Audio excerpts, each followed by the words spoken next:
언제 우리는 모두 다시 만날까라고 하는 제목으로 함께 말씀을 나누겠습니다. 우리가 인생을 살아가면서 참 많은 경험들, 여러 가지 경험들을 하지만 그 경험들 가운데서 특별히 우리를 어렵게 하는 경험들이 있죠. 근데 그 어렵게 하는 경험들 가운데서도 가장 대표적인 거 하나를 꼽으라 그러면 대부분 사람들이 꼽는 것은 바로 이별의 아픔, 고통일 거예요. 특별히 잠시 잠깐 먼 거리로 이렇게 자녀들이 타주로 학교를 공부하러 간다든지 이런 것이 아니고 우리가 생각할 때 영원한 이별, 죽음이라고 하는 이별 같은 경우는 참 누구에게나 힘든 일입니다. 특별히 그런 죽음이 이렇게 갑자기 예고도 없이 찾아오는 이별일 때에는 더욱더 우리를 힘들게 하죠. 저도 이제 개인적으로 지금까지 살아오면서 가까이 지내던 사람들이 먼저 세상을 떠났던 일을 여러 번 경험을 했습니다. 그런데 그 경험 가운데 특별히 저에게 참 많은 영향을 주었던 죽음이 두 번이 있었어요. 하나는 뭐였냐면 20대 초반에 교회 정말 사랑했던 가까웠던 후배가 죽었던 일입니다. 그리고 또 하나의 죽음은 이제 그 작년에 제가 이맘때 말씀을 드렸던 것 같은데요. 제가 20대 중반에 경험했던 저의 친할머니의 죽음입니다. 그 두 개의 죽음은 40년 가까이 지금 세월이 지났는데요. 그 순간이 너무너무 생생합니다. 지금도. 그래서 그 두 개의 죽음은 제가 평생 목회를 하고 살아오는 그 과정 속에서 저를 인간적으로나 신앙적으로 저에게 굉장히 많은 영향을 주었던 죽음이에요. 제 후배 같은 경우는 이제 그 부모님이 계시고 여동생이 한 명 있었는데요. 그 가족 가운데 혼자서 예수를 믿고 신앙생활을 하던 친구였습니다. 믿음이 참 좋았고 믿음이 좋았던 것만큼 부모님들, 가족들의 구원을 위해서 늘 기도하던 친구였어요. 여러분들 우리 중고등부 학생들, 고등학생들 우리가 볼 때는 굉장히 어리다고 생각하잖아요. 근데 그렇지 않습니다. 옛날하고 요즘 좀 달라졌는지 모르지만 옛날에 고등학생쯤 되면 그 마음속에요 어른 못지않은 간절함들이 있습니다. 그리고 어른 못지않은 바른 믿음을 가지고 하나님께 간절히 매달리는 그런 믿음들이 있어요. 근데 그 친구가 그랬어요. 당시에는 이제 금요일마다 철야 기도회가 있는데 철야 기도회 때 우리 중고등부 학생들도 거기 많이 참석을 했습니다. 저도 포함해서.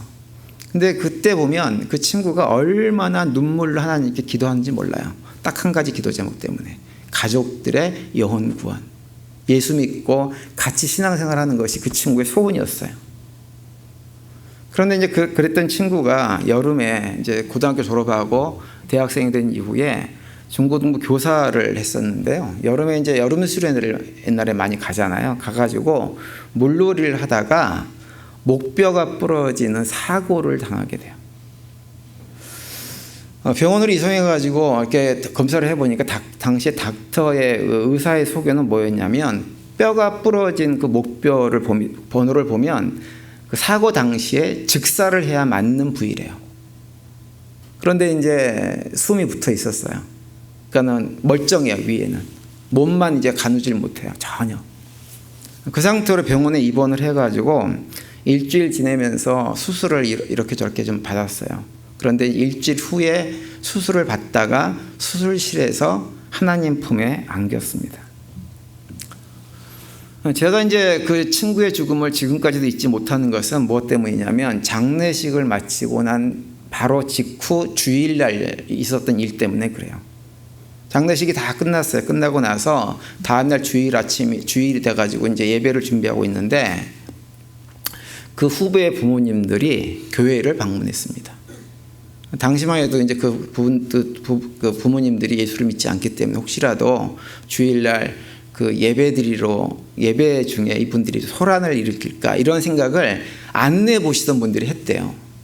근데 이분들이 그렇지 않고 교회에 오셔가지고 조용하게 목사님 어디 계시냐고 목사님 좀 뵈야 되겠다고 해서 안내 보시는 분들이 그분을 목사님 방으로 인도했어요. 그런데 그분들이 목사님 방에 들어가서 나중에 목사님 얘기를 들어보니까 그렇게 처음에 울었대요. 많이 우셨대요. 우시고 나서 하신 얘기가 뭐냐면 자신들도 이제는 천국에 간 아들이 그렇게 소원했던 대로 예수를 믿기로 했노라고. 또 그러면서 그렇게 한참 우시고 나서 그 다음 주부터 이제 그 주부터 신앙생활을 하기 시작했어요. 제가 그때 그 일을 겪으면서 확신하게 된 것은 뭐냐면, 우리 하나님은 눈물로 하나님께 간절히 기도하는 그 기도를 결코 외면하지 않으시는 분이구나라고 하는 것이었습니다.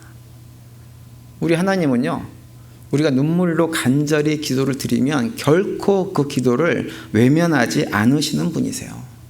성경에서 그런 말씀들을 여러 군데서 찾아볼 수 있습니다. 예를 들어서 시편 34편 15절에 보면 이렇게 말씀하죠. 여호와의 눈은 의인을 향하시고 그의 귀는 그들의 부르짖음에 기울이시는도다, 이렇게 말씀을 하고 있어요. 의인들의 부르짖음, 간절한 부르짖음을 외면하지 않고 듣고 계신다고 하는 거예요.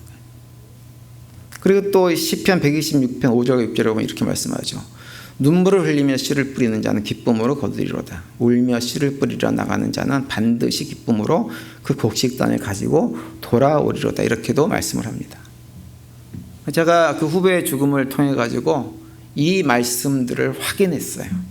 우리가 눈물로 하나님께 기도의 씨앗을 뿌리면 하나님은 그때가 언제일지는 우리가 알 수 없지만 반드시 기쁨으로 열매를 맺을 수 있도록 인도하시는구나라고 하는 것을 확인했습니다. 저는 우리에게 성도님들도 그런 확신 가운데 믿음의 길을 걸어갈 수 있게 되기를 바랍니다. 그리고 또 하나의 죽음은 제가 작년 이맘때 이 말씀을 한번 드렸었는데요. 제 할머니의 죽음인데요. 제 할머니는 수요일 날 새벽에 주무시다가 돌아가셨어요. 그런데 돌아가시기 이틀 전 월요일 날 오전에 당신 자녀들을 다 불러 모으셨어요. 6남매를 불러 모으셔가지고 하신 얘기가 뭐냐면, 지난밤 내가 꿈을 꿨는데 꿈에 예수님이 나에게 와가지고 이틀 뒤에 나를 부르러 오신다고 하더라 라고 하셨어요. 그리고 수요일 날 새벽에 정말로 주무시다가 돌아가셨어요. 제가 당시에 이제 군대 복무를 하고 있었는데요. 할머니 돌아가셨다는 소식을 듣고 휴가를 내서 가봤어요. 그랬더니 그때 저희 어머니가 저한테 그 얘기를 해주시더라고요. 할머니가 그렇게 돌아가셔서 그런지 모르지만 당시 장례식을 치르는 그 장례식장의 분위기는 장례식이 아니었습니다. 그냥 축제였어요. 감사의 자리였고 하나님을 찬양하는 자리였어요. 어떻게 장례식이 이럴 수가 있을까 싶은 마음이 들 정도로 그 장례식을 정말 즐겁게 장례를 마쳤습니다. 그래서 제가 작년에 이 말씀을 드리면서 했던 설교 제목이 뭐였냐면, 장례식을 축제처럼 지내는 사람들이란 제목으로 말씀을 작년에 드렸었습니다. 제 할머니의 죽음이 저한테는 또 굉장히 큰 충격이었고 무엇보다도 큰 믿음의 자산이 됐어요. 예수님은 지금도 살아 계시는구나. 우리를 부르러 오시는구나. 우리를 영접하러 오시는구나 라고 하는 것을 그때 확인을 했어요. 그래서 그때 그 경험 때문에 믿으실지 안 믿으실지 모르지만 저는 죽음에 대한 두려움 자체가 없습니다. 그리고 지금도 언제라도 예수님이 저를 부르러 와주기를 소망하죠. 저는 이 자리에 계신 우리 성도님들도 동일한 은혜, 동일한 믿음의 고백을 하면서 신앙생활을 할 수 있게 되기를 간절히 바랍니다.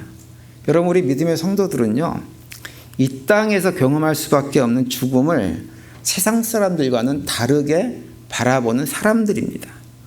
세상 사람들이 경험하는 죽음처럼 그렇게 온통 슬픔과 고통으로만 채워질 수가 없는 사람들이 우리 믿음의 사람들이에요. 세상 사람들은 답답할 거예요. 죽음 이유를 모르니까. 그래서 단순히 영원히 이별한다고 생각을 해요. 또 어떤 사람들은 영겁의 세월을 거쳐가지고 윤회를 거쳐가지고 어쩌저쩌 하다가 죽은 그 사람을 어느 순간에 어떤 자리에서 다시 만나게 될지도 모른다는 막연한 기대감을 가지고 생각을 하는데, 우리 믿음의 성도들은 그렇게 생각하지 않습니다.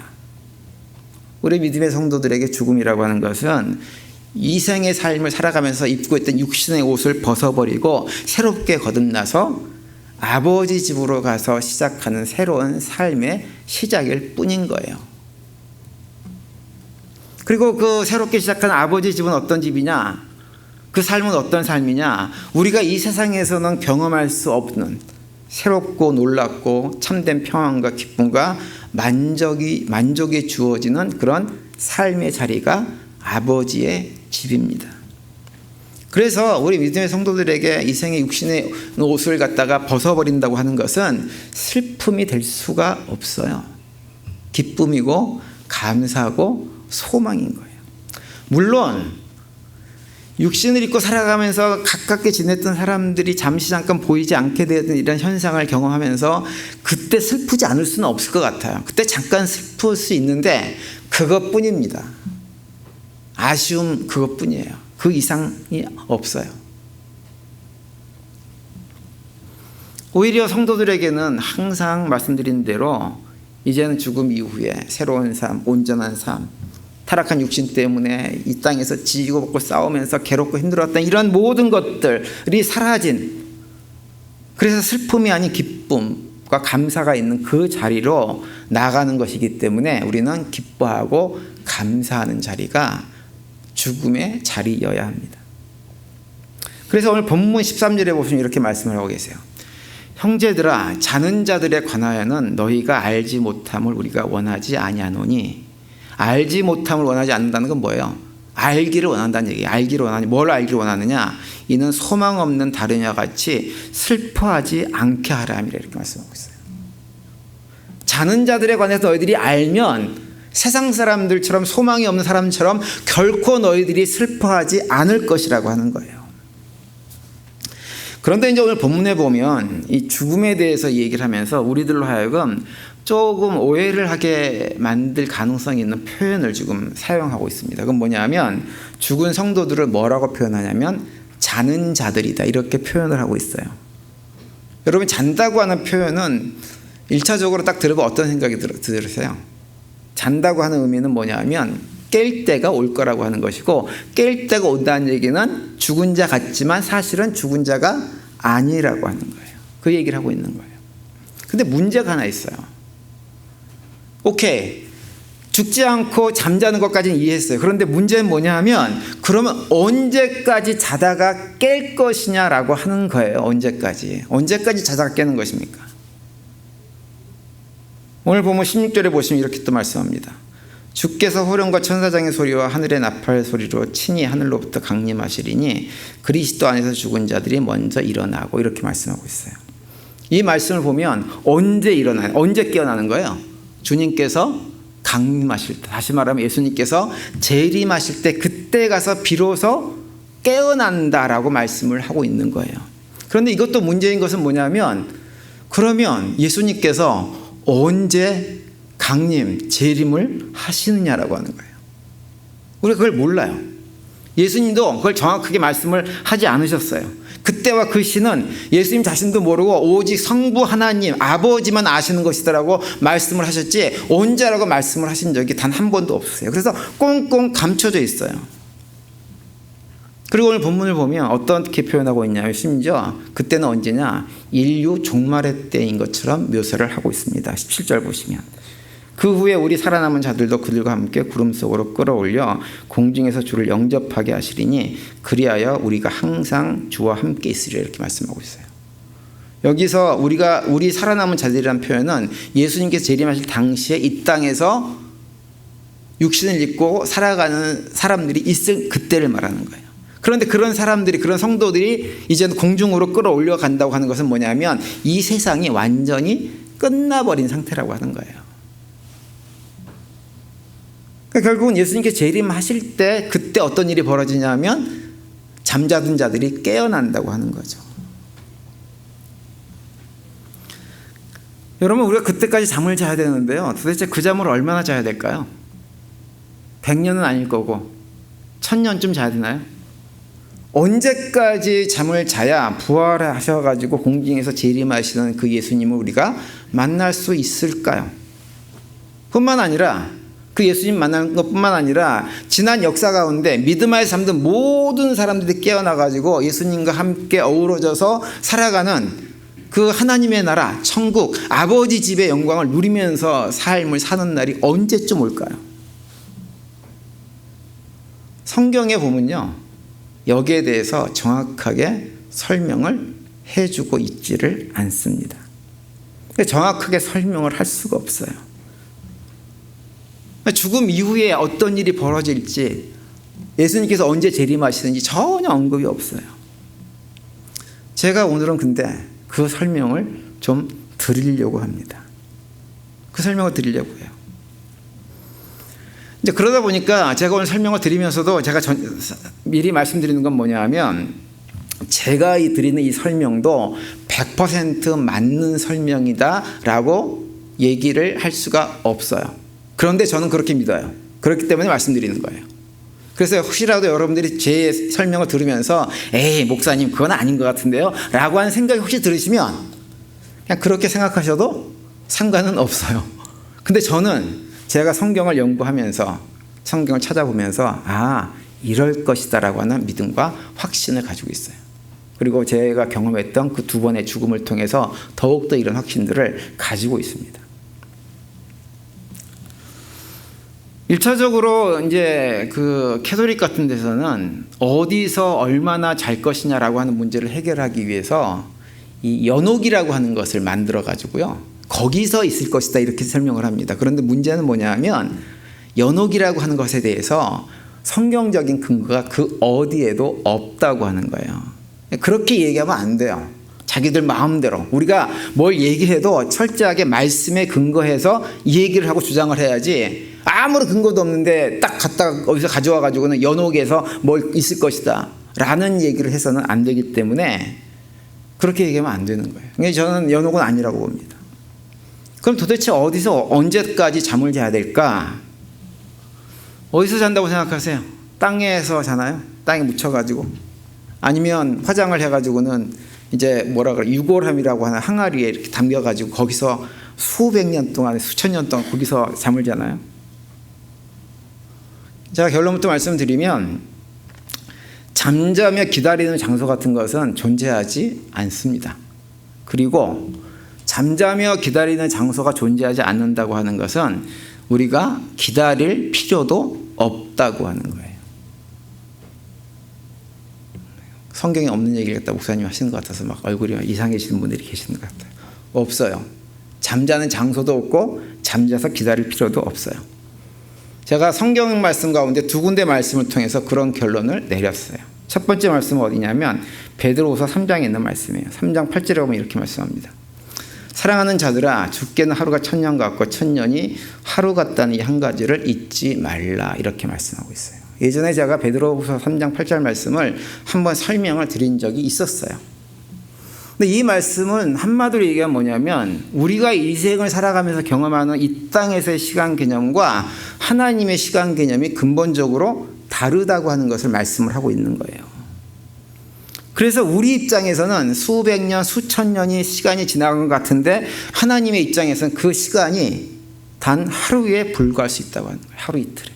심지어 더 좁히면 찰나에 불과할 수 있다고 하는 거예요. 근데 하나님 입장에서 그렇다고 하는 것은 뭐냐? 하나님의 나라, 하나님의 세계 또는 영적 세계에서는 지금 우리가 육신을 입고 살아가는 과정에서 경험하는 수천 년의 시간조차도 무엇에 불과할 수 있어요? 찰나에 불과할 수 있다고 하는 얘기를 이 베드로후서 3장 8절 말씀 우리에게 해주고 있는 거예요. 여러분, 그러면 가만히 생각을 해보세요. 이거 생각을 해봐야 될 문제예요. 생각을 해보세요. 우리가 이 땅을 살아가면서 수많은 죽음들을 경험을 하는데 그 죽음에 따라서 어떤 죽음은 우리보다 한 10년 일찍, 또 20년 일찍, 또 어떤 분들은 100년 일찍, 또 더 심하게 가면 1000년, 2000년 일찍 죽음을 경험하시는 분들이 있죠. 근데 그렇게 경험을 했다고 하더라도 그렇게 경험한 그 죽음들이 예수님께서 말씀하시는 하나님의 나라 낙원, 그 아버지 집에서는 어떻게 일어나는 일이 될까요? 한날 동시에 다 일어나는 일이 될 수가 있는 거란 말이에요. 그렇지 않아요? 왜냐하면 1000년이 하루 같다고 했잖아요. 하루가 1000년 같고. 이 땅의 시간 개념으로 생각하면 굉장히 오랜 세월이지만 하나님 나라에서는 그런 시간 개념이 없단 말이에요. 그러니까 그 모든 것들이 동시에 일어나는 사건이 얼마든 될 수 있는 거예요. 그렇다고 한다면 그것은 과거에 이미 죽은 사람들만 그런 경험을 하는 것이 아니라 앞으로의 미래에서 죽음을 경험할 사람들, 우리 자신들뿐만 아니라 심지어 우리 자녀들, 이 수십 년 뒤에 우리 자녀들, 그 자녀들의 자녀들, 그래서 100년 뒤에, 200년 뒤에, 1000년 뒤에 죽을 모든 사람들도 어때요? 하나님의 나라에서는 그 모든 일들이 어떻게 일어나는 거예요? 한날 한시에 동시에 일어날 수 있는 일이 된다고 하는 거죠. 그 의미예요. 여러분, 우주를 한번 생각해 보세요.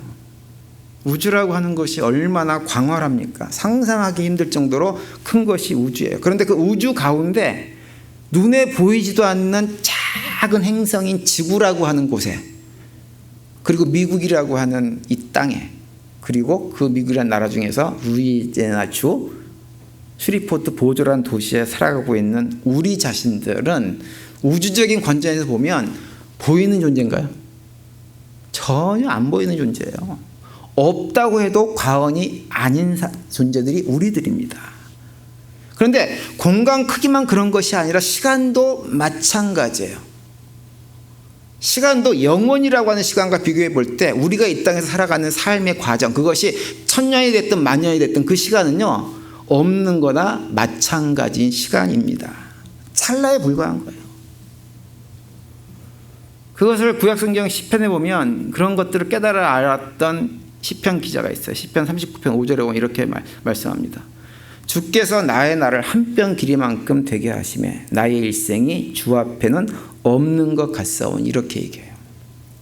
하나님의 시간을 보면 지금 우리가 살아가는 이 시간이라고 하는 것, 우리가 비록 80, 100세 이렇게 살고 있지만 이런 모든 것들이 없는 것처럼 보일 정도로 찰나에 불과한 것이 우리 인생이라고 하는 시간이라고 하는 것입니다. 마치 없는 것처럼. 그래서 야고보서 4장에 가면 우리 인생을 뭐라고 표현하냐면 너희 인생은 안개니라, 이렇게 말씀을 하세요. 이게 무슨 얘기냐면 우리가 살아가면서 죽음이라고 하는 과정을 통해서 헤어짐을 경험하는데요, 그 헤어짐의 시간이라고 하는 것이 거의 없는 거나 마찬가지란 얘기입니다. 다시 말하면 잠을 잔다고 했는데 잠자는 시간 자체가 거의 없는 거나 마찬가지인 거예요. 얼마 전에 저희 동네에서 많은 사람들에게 사랑받고 존경도 받고 많은 분들에게 도움을 주셨던 분이 돌아가셨잖아요. 근데 그분 입장에서 가만히 생각을 해보세요. 그분이 아버지 집에 딱 들어갔어요. 들어가면 그 순간에 그곳에서 누구를 만날까요? 우리 모두를 다 그분이 만날 수 있어요. 우리가 그분보다 10년, 20년, 30년, 40년 늦게 세상을 떠난다고 해도 그분과 동시에 그곳에서 같이 있을 수 있다는 얘기예요. 왜냐하면 이 모든 것이 찰나에 불과하기 때문에. 죽는 순간 우린 뭘 경험하느냐? 우리를 영접하러 오신 예수님을 만나고 인류 역사 속에서 죽었던, 믿음 안에서 죽었던 모든 사람들을 함께 만나는 은혜들을 그 순간에 경험할 수가 있는 것입니다. 이해가 잘 안 되시죠? 이해가 되세요? 이해가 되세요? 제가 드리고 싶은 얘기는 뭐냐면, 그래서 우리 성도들에게 죽음이라고 하는 것은 결코 슬퍼할 일이 아니라고 하는 거예요. 하나님의 자녀들은, 우리 하나님의 자녀들끼리는 결코 헤어지는 일이 존재하지를 않아요. 이 생을 살아가는 동안에 그때는 경험을 해요. 그때는 헤어짐이 긴 것처럼 느끼지만 사실은 그것은 찰나에 불과한 것이고, 그 헤어짐은 찰나고 우리들은 영원히 함께 존재하는 가족으로 존재하는 것입니다. 근데 이런 얘기를 저 혼자 그냥 뇌피셜에 그러죠. 상상해가지고 얘기를 했다 그러면 이게 좀 의심스러울 수 있는데, 사실은 이건 저만 이런 식으로 얘기한 게 아닙니다. 누구도 그렇게 얘기했을까요? 예수님도 그렇게 얘기하셨어요. 예수님도. 그래서 제가 이런 확신을 가지고 사는 거예요. 누가복음 23장 41과 43절에 보시면 예수님께서 아주 놀라운 말씀을 합니다. 이렇게 말씀하세요. 이르되 예수여, 당신의 나라에 임하실 때 나를 기억하소서 하니, 예수께서 이르시되 내가 진실로 내게 이르노니 오늘 내가 나와 함께 낙원에 있으리라 하시니라, 이렇게 말씀하세요. 여기서 42절 말씀은 예수님께서 십자가에서 돌아가실 때 옆에서 같이 죽었던 강도가 예수님에게 했던 얘기예요.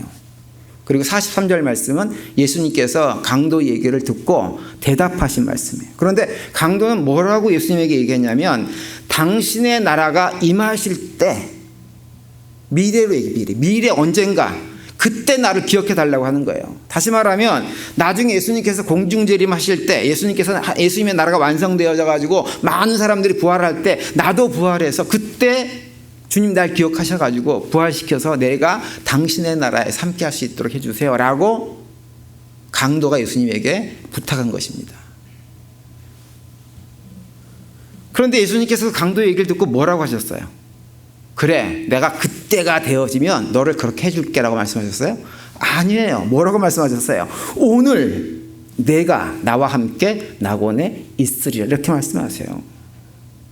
미래가 아니고 언제요? 오늘이에요. 오늘이고 오늘이 언제예요? 바로 강도가 예수님과 함께 십자가에서 죽는 그 순간에 어디에 있다는 거예요? 낙원에 아버지 집에 나와 함께 있을 것이라고 말씀을 하고 있는 거예요. 먼 미래가 아니에요. 그러니까 이 예수님 말씀은 뭐냐면 우리가 죽은 이후에 아버지 집에 가는 것은요, 어디 가가지고 무의식 가운데서 한참 동안 잠시컷 자다가 예수님께서 재림하시면 그때 가서 일어나가지고 아버지 집으로 들어가는 것이 아니고 언제? 우리가 이 세상에서 육체라고 하는 이생의 옷을 벗는 그 순간에 우리를 영접하러 오신 예수님을 만나고 그분과 함께 그 낙원에서 영원히 함께하게 될 것이라고 하는 거예요. 그 얘기를 하고 계시는 거예요. 먼 미래가 아니라 바로 오늘이에요. 오늘 예수님께서 직접 그렇게 말씀을 하셨어요. 그렇기 때문에 오랜 시간 기다릴 필요도 없고 어떤 특별한 장소가 필요한 것도 아니에요. 우리는 찰나와 같은 인생을 마치게 되어지면 우리를 영접하러 오신 예수님을 기쁨으로 만날 거예요. 저희 할머니가 그러하셨던 것처럼 우리를 영접하러 오셔서 내가 너를 부를 것이다 와라. 그런 날이 우리에게 오면 우리는 어떻게 하면 돼요? 기쁨으로 그날을 맞이하고 또 그 우리를 보낸 가족들은 기쁨으로 우리를 보내주는 그것이 믿음의 성도들의 삶의 모습입니다. 죽음을 대하는 모습인 거예요. 비록 우리가 이 땅에 살면서 육신 입고 있는 동안에 그것을 느끼지 못해요. 느끼지 못하지만 그것이 죽음 이후에 성경이 우리에게 보여주는 힌트 속에서 발견할 수 있는 실체입니다. 여러분 이게 믿어지세요? 저는 그렇게 믿습니다. 그런데 제가 이제 이걸 이렇게 연구를 하고 말씀 묵상하면서 드는 생각이 있어요. 그게 뭐냐 하면 만약에 그렇게 우리의 인생이 찰나에 불과하고 내가 이 세상을 마치는 그 순간에 아버지 집에 있다는 얘기는 어떤 얘기냐면 지금 내가 어디에 있다는 얘기예요? 아버지 집에 있다는 얘기예요. 그러면 어떻게 연결할 수 있냐면 내가 지금 아버지 집에 있는 존재라고 한다면 이 생에 몸을 입고 살아가는 이 땅의 삶을 사는 동안에 그 아버지 집을 여기서 맛보고 경험하는 게 맞아요? 아니면 그걸 맛보고 경험하지 못하는 게 맞아요? 맛보고 경험하고 누리고 사는 것이 맞는 거예요. 왜? 그 나라가 이미 우리 삶 가운데 시작됐기 때문에. 예수님께서 그 말씀을 하셨어요. 마태복음 12장 28절에 보시면 이렇게 말씀합니다. 그러나 내가 하나님의 성령을 힘입어 귀신을 쫓아내는 것이면 하나님의 나라가 이미 너희에게 임하였느니라 이렇게 말씀합니다. 예수님께서 이 땅에 인간의 육신을 입고 오셔가지고 귀신 들린 사람들을 고쳐주는 사역을 하셨는데 그 사역이 무엇을 얘기해 주느냐? 하나님의 나라가 이미 이 땅에서 시작되었음을 보여주는 것이라고 말씀을 하고 있는 거예요. 또 누가복음 17장 20절과 21절에 보면 이렇게도 말씀합니다. 바리새인들이 하나님의 나라가 어느 때에 임하나이까 묻거늘 예수께서 대답하여 이르시되 하나님의 나라는 볼 수 있게 임하는 것이 아니요 또 여기 있다 저기 있다고도 못하리니 하나님의 나라는 너희 안에 있느니라 이렇게 말씀하세요.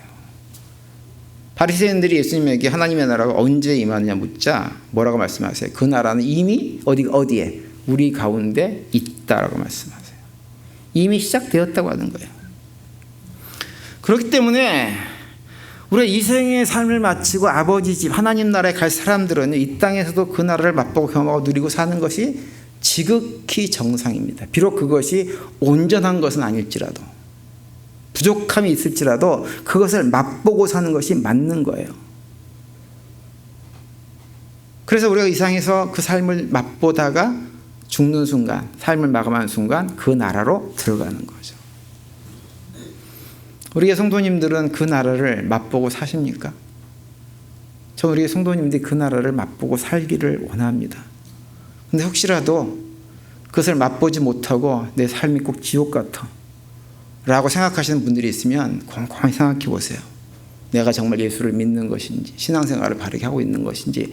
예수를 믿어도 신앙생활을 바르게 하지 못하면 천국이 아니라, 아버지 집이 아니라 지옥을 경험할 수 있게 되어집니다.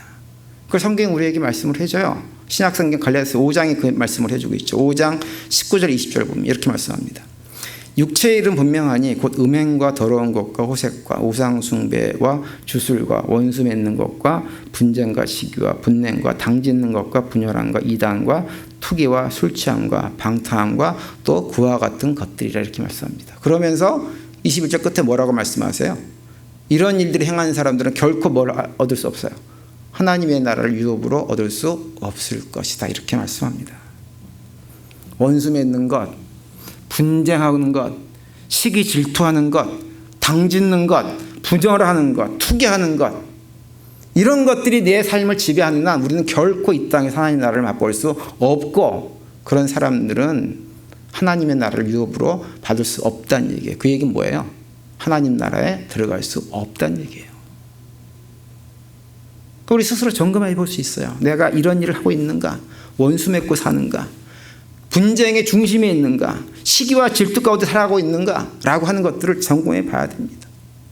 작은 일에 투기하고 있지는 않은가? 점검해 봐야 돼요. 그러면서 하시는 말씀이 뭐냐면, 그렇다고 한다면 어떤 사람들이 하나님 나라를 맛보고 경험하고 유업을 받을 수 있느냐? 그런 사람들은 바로 성령의 열매를 맺는 사람들이다. 이렇게 말씀을 해주고 있죠. 성령의 열매가 뭐예요? 사랑과 희락과 화평과 오래 참음과 자비와 양선과 충성과 온유와 절제 같은 것, 그러한 모습으로 내가 삶을 살아가고 있다고 한다면 하나님의 나라를 유업으로 받을 뿐만 아니라 이 땅에서도 그 하나님 나라를 맛보고 경험하고 누리며 살 수가 있는 것입니다. 우리 성도들에게 있어서 죽음은 아무것도 아니에요. 죽음은 우리를 헤어지게 만들지 못합니다. 그래서 죽음 앞에서 슬퍼하기보다는 우리는 기뻐하고 감사하고 찬양하며 살아가는 것이 바로 우리들이 해야 될 성도들의 모습인 거예요. 저는 우리 모든 성도님들이 그런 고백 가운데 믿음의 길을 걸어갈 수 있게 되기를 간절히 바랍니다. 그리고 이번 한 주간 또 지내시면서 하나님의 나라를 유업으로 받을 백성의 삶을 살아가시는 가운데 그 하나님의 나라를 이생의 삶 가운데서도 풍성히 누리며 살아가는 복된 한 주간이 되시기를 간절히 축원을 드립니다.